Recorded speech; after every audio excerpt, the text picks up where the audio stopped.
Good morning to all of you. So, আজি আমি discuss কৰিম ইলেক্ট্ৰমেগনেটিক ওয়েভছৰ এটা নিউজ লেকচাৰ। তো বেসিক্যালি কি আছিল যে ইলেক্ট্ৰমেগনেটিক ওয়েভছত তোমাৰ কি থাকে ইলেক্ট্ৰিক এন্ড ম্যাগনেটিক ফিল্ড না ম্যাগনেটিক ফিল্ড। সো যেটো তোমাৰ ইলেক্ট্ৰমেগনেটিক ওয়েভছৰ যেটো এনাৰ্জি হ'ব that will be equally distributed to the electric and magnetic field। তাৰ মানে ইলেক্ট্ৰিক আৰু ম্যাগনেটিক ফিল্ডত দুইটাতে তোমাৰ কি হ'ব ইকুৱেলি ডিস্ট্ৰিবিউটেড হৈ যাব। যেটো তাৰ যেটো এনাৰ্জি থাকে টোটাল এনাৰ্জি যেটো থাকে ওকে এটা তোমাৰ what is the energy expression সেইটা তুমি জানিব লাগিব so this formulas are very important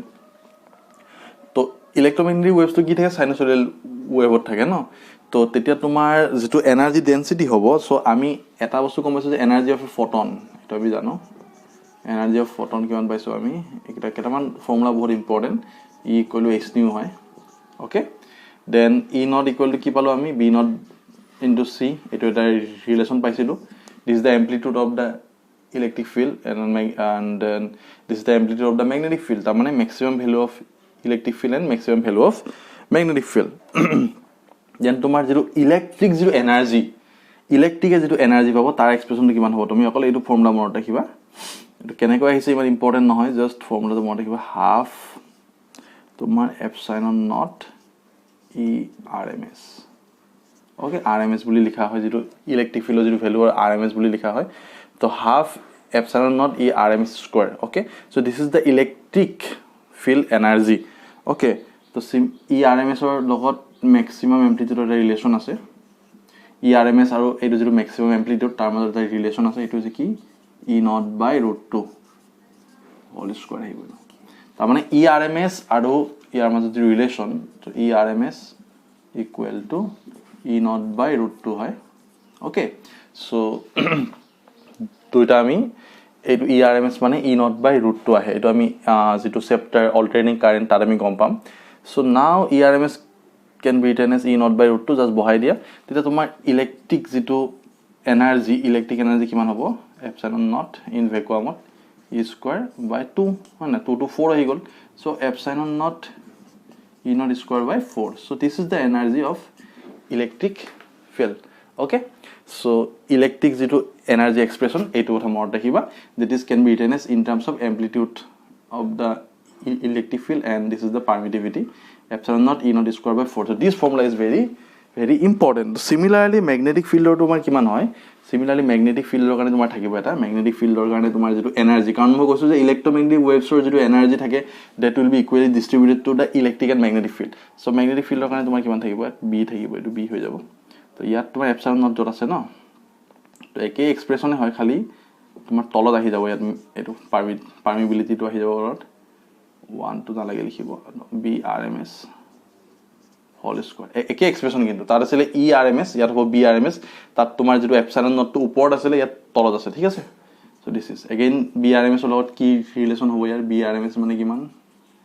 equal to B naught by √2 আহিব okay so you can again write this things so you put কৰি দিয়া তেতিয়া B naught square 4 mu naught এটো আহিব তুমি চাব পাৰা okay so if you put the value of B RMS here then B naught square by this is the magnetic energy okay and there is the electric energy okay then what is the total energy to কিমান হ'ব তোমাৰ total energy to কিমান হ'ব আকবাৰ লিখি দিছো তোমাক বস্তুটো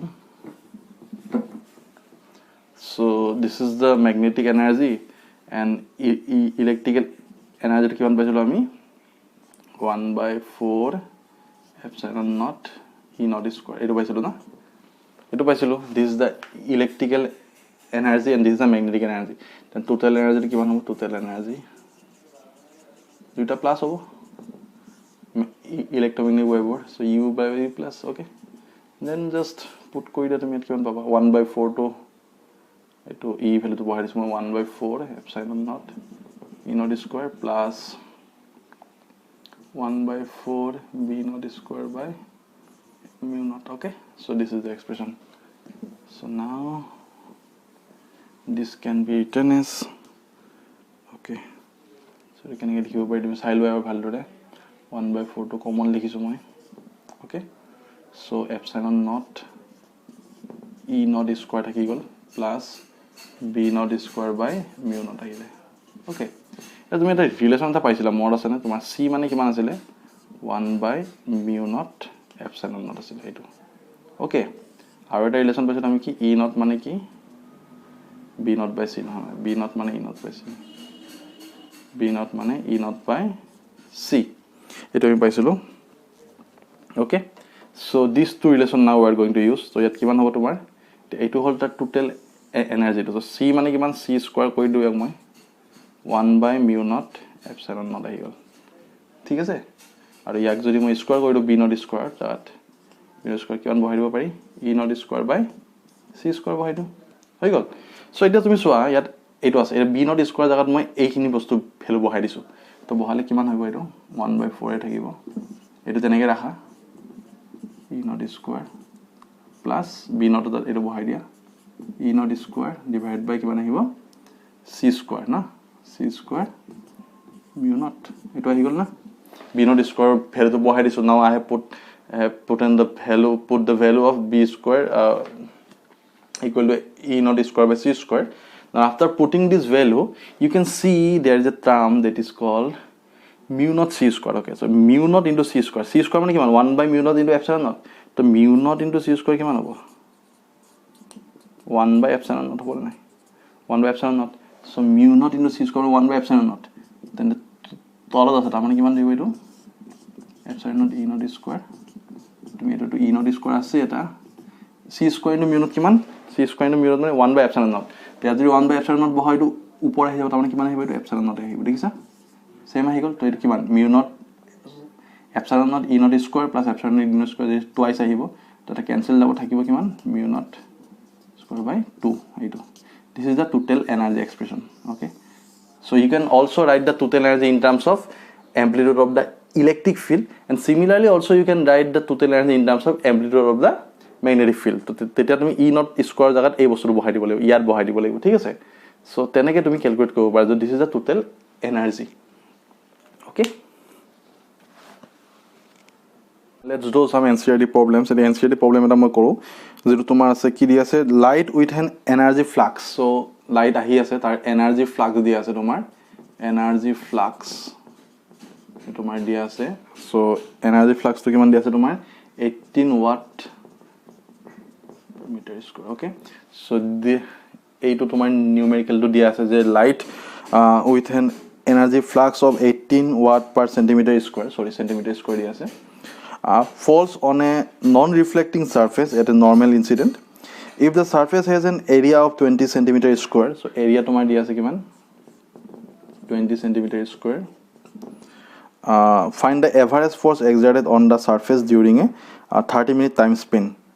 and when no incident light is reflected how will your result be modified if the surface is perfect reflector okay so এখন surface হৈছে এখন non reflector so non reflector মানে গম পাইছা যে তার যে লাইট পৰে সেইটো ৰিফ্লেক্ট নহয় আৰু তাৰ তোমাৰ এনাৰ্জি ফ্লাক্স দি আছে মানে লাইটটো কিমান আছে ফ্লাক্স দি আছে ফ্লাক্স মানে কি কিমান লাইট এৰিয়াটো মাজে পাৰ হৈ গৈছে এইকাৰণে দেখাছে watt per centimetre square okay then tomar dia ase ki area dia ase area is also given in centimeter square so all are given in centimeter square so find the average force exerted on the surface during 30-minute time span 30-minute time span tomar he surface ot kiman force ahibo hetu calculate koribo dise to prothomote hoise ki total energy fall on the surface that is very important je total energy to tomar kiman fall korise surface ot আৰু হেতু calculate কৰিব লাগিব then we have to calculate the total momentum okay so let's see what is the total energy তো তোমাৰ প্ৰথম কথা হৈছে কি এটা কথা মন ৰাখিব লাগিব 18 ওয়াট পাৰ সেন্টিমিটাৰ স্কয়াৰ গৈ আছে পাৰ সেন্টিমিটাৰ ইমান ফ্লাক্স গৈ আছে তাৰ টোটাল এৰিয়াটো কি কিমান 20 সেন্টিমিটাৰ স্কয়াৰ ঠিক আছে তো এতিয়া আমি ক্যালকুলেট কৰো তো টোটাল এনাৰ্জিটো সদায় কিমান হ'ব এই ফ্লাক্সৰ লগত এইটো এৰিয়াটো মাল্টিপ্লাই কৰিব লাগিব 18 ঠিক আছে 18 হৈছে দেন তোমাৰ এৰিয়াটো কিমান 20 মাল্টিপ্লাই কৰি দিছো মই সেন্টিমিটাৰ কেনসেল গল এই দুইটা কিহত থাকিলে ওয়াটত থাকিলে ওয়াট মানে কি পাৱাৰ মানে হল এনাৰ্জি পাৰ টাইম এটা তুমি এনাৰ্জি ক্যালকুলেট কৰি আছা তাৰ মানে পাৰ টাইম মানে কি পাৰ সেকেন্ডত হ'ব না ঠিক আছে তো তোমাক কিমানৰ কাৰণে উলিয়াব দিছে 30 মিনিটৰ কাৰণে উলিয়াব দিছে 30 মিনিটত কিমান সেকেন্ড 30 into 60 সেকেন্ড হয়নে নাই তো 1 সেকেন্ডত যেটো এনার্জি যায় তাক কোৱা হয় পাৱাৰ তো প্ৰথম কথা হৈছে কি this is the energy flux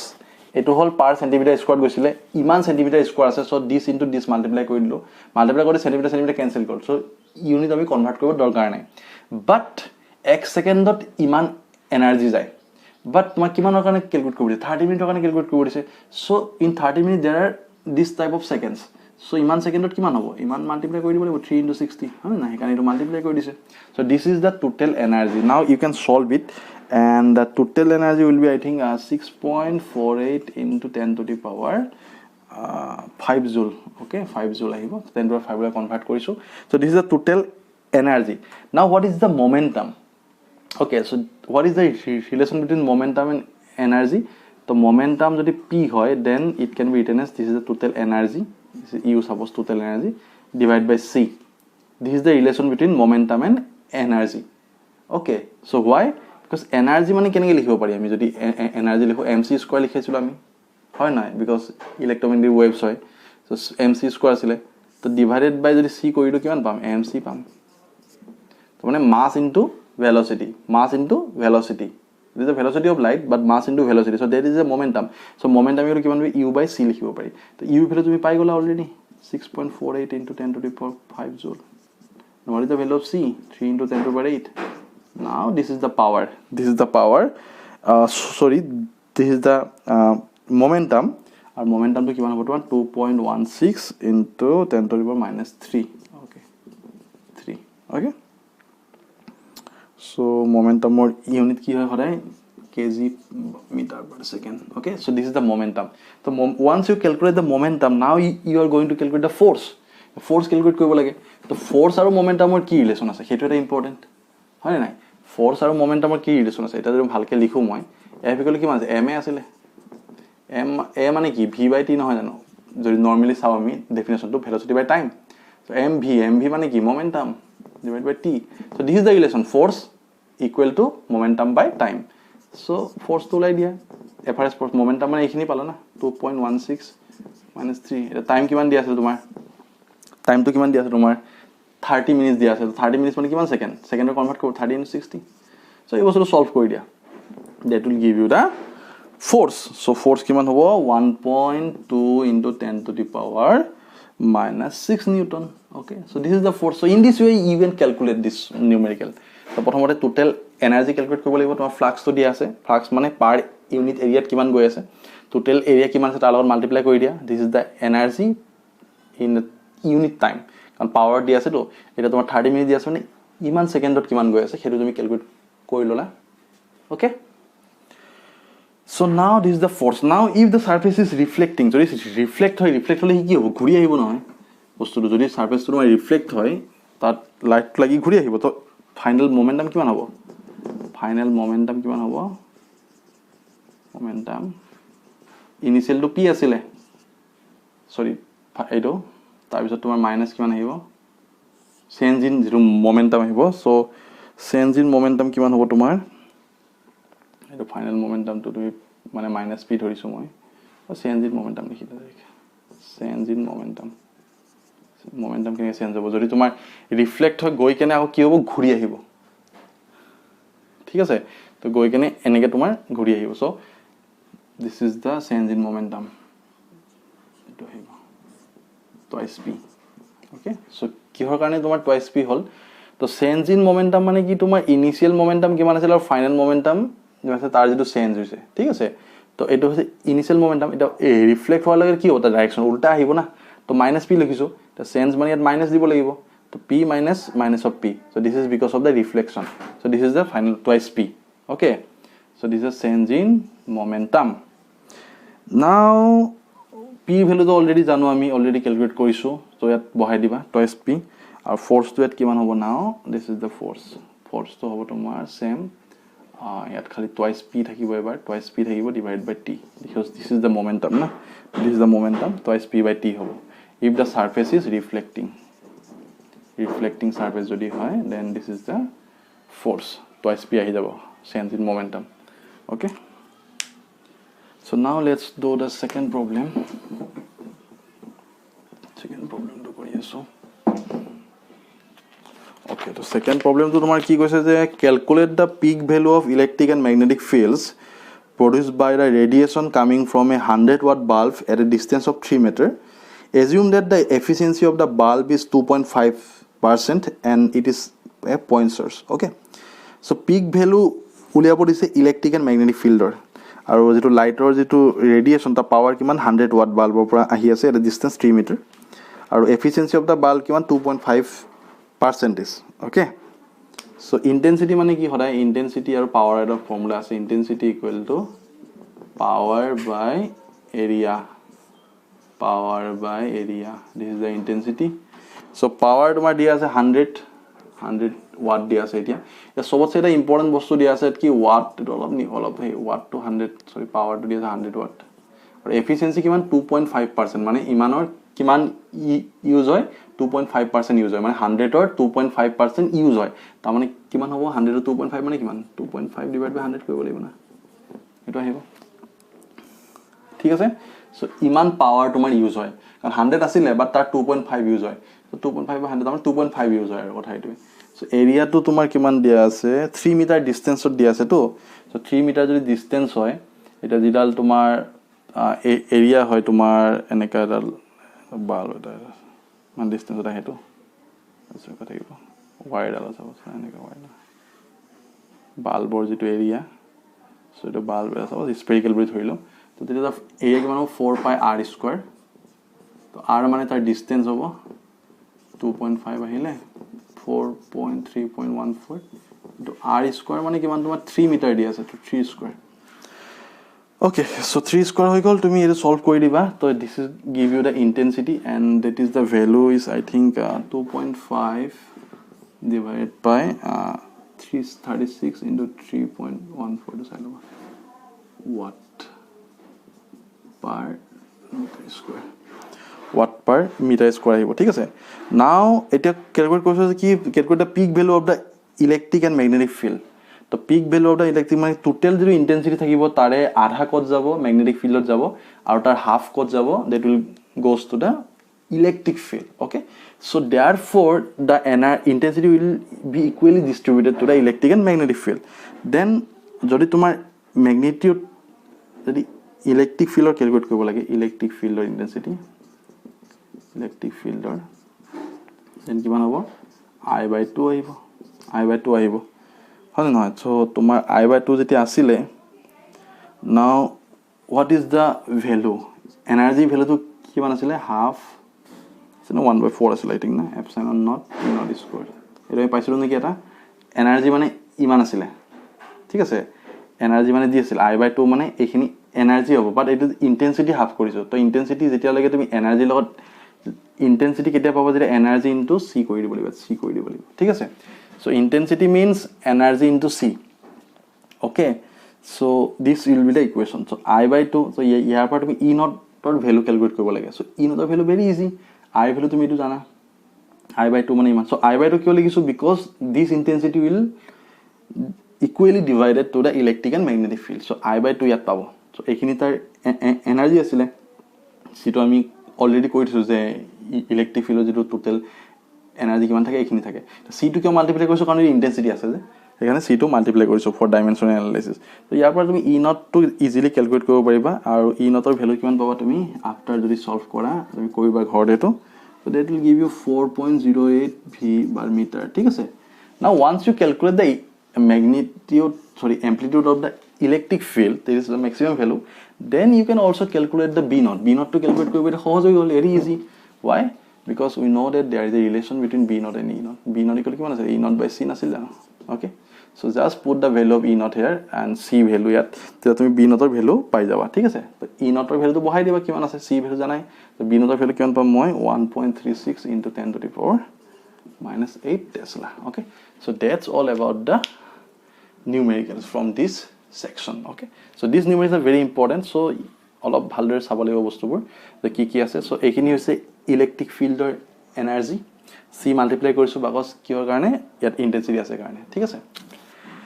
তো হেনেকে ক্যালকুলেট কৰিব লাগে ফ্লাক্স দিয়া আছে পাৱাৰ দিয়া আছে পাৱাৰ মানে এনাৰ্জি পাৰ ইউনিট টাইম so 30 মিনিটত কিমান হ'ব তাৰ লগত গুলিখিনি মাল্টিপ্লাই কৰিব লাগিব so in this way you have to build your concept